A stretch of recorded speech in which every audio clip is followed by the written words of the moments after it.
अस्सलाम वालेकुम dear student, कैसे हैं आप?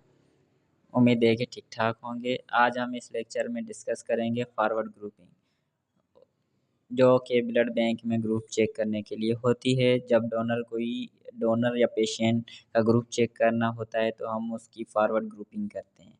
और फॉरवर्ड ग्रुपिंग को हम फ्रंट टाइप भी बोलते हैं और सेल ग्रुपिंग भी बोलते हैं। और ये स्टैंडर्ड प्रोसीजर है। स्टैंडर्ड प्रोसीजर जो कि हर लैब में यूज़ होता है। चलो हम डिस्कस करते हैं पहले लेबल टेस्ट ट्यूब पहले जो फर्स्ट में लेबल करेंगे test tube for cell suspension जो सेल सस्पेंशन बनाएँगे उसके लिए हम टेस्ट ट्यूब लेबल करेंगे और वो टेस्ट ट्यूब होगी वो प्लास्टिक की होगी। Plastic tube for red cell suspension और उसके बाद 3 glass tube for test perform उसके बाद हम 3 ग्लास ट्यूब लेंगे जो ग्लास ट्यूब होती हैं उसको हम सिलेक्ट करेंगे 3 ग्लास ट्यूब लेंगे और उस पे लेबल करेंगे A A test tube, B test tube और 3 टेस्ट ट्यूब। 3 यानी कि मतलब डी टेस्ट ट्यूब या ओ टेस्ट ट्यूब। ए ग्रुप की, बी ग्रुप की और ओ ग्रुप की। सही है? और सेकंड जो है take 50 to 100 microlitre patient donor blood in plastic test tube. उसके बाद हम पेशेंट का जो भी ब्लड ग्रुप कर रहे हैं, चाहे वो पेशेंट हो, चाहे वो डोनर हो, ब्लड ग्रुप हम दोनों का कर सकते हैं। क्योंकि पेशेंट का भी ब्लड ग्रुप करना होता है जब पेशेंट इमरजेंसी में होता है तो बहुत सारे पेशेंट हैं जो कि उनका ब्लड उनको पता होता है लेकिन जिनको उनका ब्लड ग्रुप पता नहीं होता, वो पेशेंट ब्लड ग्रुप करवाते हैं और दूसरा जो डोनर देने आते हैं पेशेंट को, मतलब यानी कि किसी भी पेशेंट का ब्लड ग्रुप बी है और डोनर आता है ब्लड ग्रुप करवाने के लिए, उसको अपना ब्लड ग्रुप पता नहीं होता है कि वो एज़ अ डोनेट करने आया है। तो इस वजह से हम डोनर हो चाहे पेशेंट हो, उसका 100 माइक्रोलीटर जो सैंपल है, ब्लड सैंपल है, ईडीटीए ट्यूब में से आता है, ट्यूब में से लेंगे ईडीटीए ट्यूब में से ईडीटीए ट्यूब कौन-सी होती है तो उसका मैं अलग से ट्यूब पे वीडियो बनाऊँगा, वो आप देख लेना।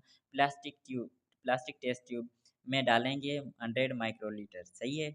उसके बाद जो थर्ड स्टेप है हमारा wash 3 time with normal saline 0.9 wash करेंगे 3 टाइम नॉर्मल सलाइन से। उस सैंपल को जो 100 माइक्रोलीटर हमने सैंपल लिया है पेशेंट का या डोनर का, उसको हम 3 टाइम वॉश करेंगे। Fill the tube with normal saline 0.9 जो 100 माइक्रोलीटर सैंपल लिया है उसको फिल करेंगे 0.9 नॉर्मल सलाइन से और वो टेस्ट ट्यूब फिल हो जाएगी। उसके बाद हम उसको सेंट्रीफ्यूज करेंगे 1 मिनट के लिए। आफ्टर डिस्कार्ड करेंगे, उसके बाद हम डिस्कार्ड करेंगे सुपरनेट को जो नॉर्मल सलाइन है क्योंकि जो अनवांटेड प्रोटीन होंगी ना वो निकल जाएँगी और हमें ओनली रेड सेल चाहिए, रेड सेल। इसे जो वॉश करने का हमारा मकसद ही यही है सेल सस्पेंशन बनाने का कि अनवांटेड जो मटेरियल हो ब्लड में से वो निकल जाए, सही है? तो उसको हम सुपरनेंट होगा यानी कि नॉर्मल सलाइन सुपरनेंट और उसमें जो भी 100 माइक्रोलीटर में से अनवांटेड मटेरियल निकला वो सुपरनेंट में डिस्कार्ड हो जाएगा। इसी तरह हम 3 टाइम और वॉश करेंगे। 0.9 नॉर्मल सलाइन लेके और फिर सेंट्रीफ्यूज करेंगे, फिर डिस्कार्ड करेंगे, फिर 0.9 नॉर्मल सलाइन लेंगे, फिर इसको सेंट्रीफ्यूज करेंगे और फिर इसको डिस्कार्ड करेंगे।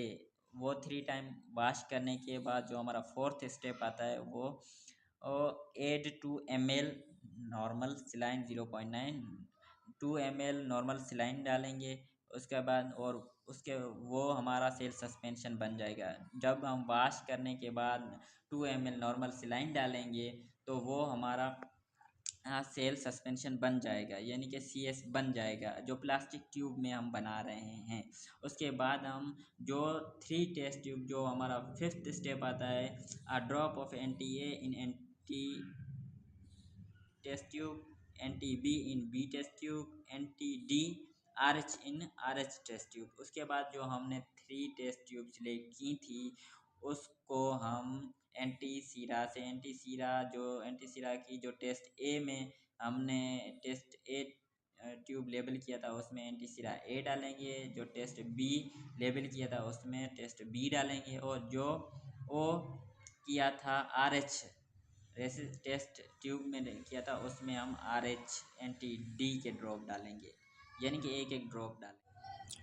अब हम 6 स्टेप की तरह बढ़ते हैं, और अगर हमारी ये वीडियो आपको अच्छी लगे तो शेयर करना, लाइक करना और हमारे चैनल को सब्सक्राइब करना। चले बढ़ते हैं। Dispense 550 100 microlitre prepared red cell suspension in a test tube containing antisera. जो हमने 3 टेस्ट ट्यूब बनाई थी, जो कि हमने एंटी ए, एंटी बी और एंटी ओ सीरा फिल किया था, उसमें हम 100 माइक्रोलीटर सेल सस्पेंशन हर एक ट्यूब में डालेंगे। उसके बाद mix the content, centrifuge immediately eight 3400 RPM for 15 second. उसके बाद हम उस तीनों टेस्ट ट्यूब को मिक्स करेंगे और सेंट्रीफ्यूज करेंगे 3400 आरपीएम पे 15 सेकेंड के लिए। RPM means rate per minute. और जो हमारा 7th स्टेप आता है वो take out the tube gently. हम जब सेंट्रीफ्यूज 15 सेकेंड के बाद निकालेंगे इस टेस्ट ट्यूब को तीनों को, और जेंटली रीसस्पेंड रेड सेल बॉटम, और जो कि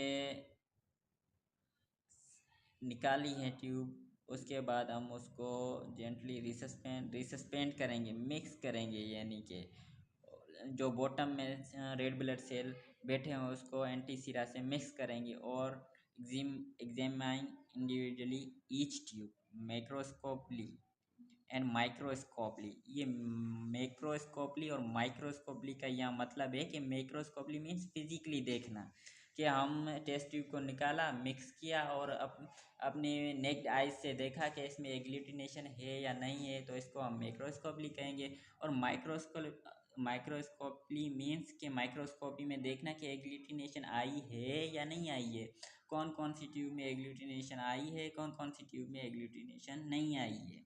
एग्लूटिनेशन को हम दूसरे नाम से भी बोलते हैं, जिसको हम क्लम्पिंग बोलते हैं। और उसके बाद हम grade and record result. Grade यानी कि अगर ज़्यादा एग्लूटिनेशन आई, यानी कि बड़े अंगूर की तरह गुच्छे बने हुए हैं, बड़े बड़े स्मॉलर मतलब लार्जर, तो उसको हम 4+ ग्रेडिंग देंगे। उससे मीडियम उसको 3+, उससे कम उसको 2+, उससे भी कम तो उसको 1+ ग्रेडिंग देंगे, और रिज़ल्ट को ग्रेडिंग में नोट करेंगे, क्योंकि ये इसकी ग्रेडिंग पे मैं एक अलग से वीडियो बनाऊंगा। सही है, जब आए तो आप देख लेना, और इसके लिए आपको हमारा यूट्यूब चैनल सब्सक्राइब करना पड़ेगा। जैसे हमारा यूट्यूब चैनल सब्सक्राइब करेंगे तो ऐसी जो वीडियो आएंगी आप तक पहुंचेंगी। और आगे बढ़ते हैं रिजल्ट की तरफ।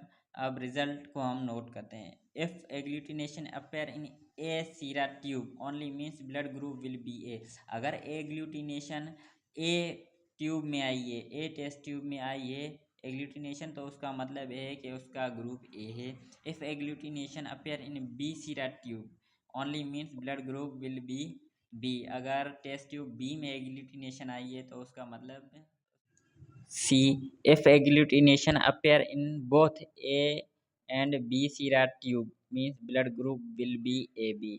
अगर एंटी ए टेस्ट ट्यूब और बी टेस्ट ट्यूब दोनों में एग्लूटिनेशन आई है तो उसका मतलब है कि इसका ब्लड ग्रुप ए बी है। If no agglutination appear in both A and B sera tube means blood group will be O. अगर कोई भी टेस्ट ट्यूब ए और टेस्ट ट्यूब बी में कोई भी एग्लूटिनेशन नहीं आई है तो उसका मतलब है कि उस पेशेंट का और डोनर का ब्लड ग्रुप ओ है। If agglutination appear in R H sera tube means R H factor is positive. अगर आर एच यानी कि हम एंटी सीरा ओ या antisera D test tube में एग्लूटिनेशन आई है तो उसका मतलब है कि वो उसका ब्लड ग्रुप पॉजिटिव में जा रहा है, उसका आर एच पॉजिटिव है। If no agglutination appear in R H sera tube means R H factor is negative. अगर उस एंटी डी में कोई भी एग्लूटिनेशन नहीं है, उसमें क्लम्पिंग नहीं आई है तो उसका मतलब है कि उसका ब्लड ग्रुप नेगेटिव है। आरएच जो है वो नेगेटिव है, वो ओ नेगेटिव भी हो सकता है, बी नेगेटिव भी हो सकता है, ए नेगेटिव भी हो सकता है।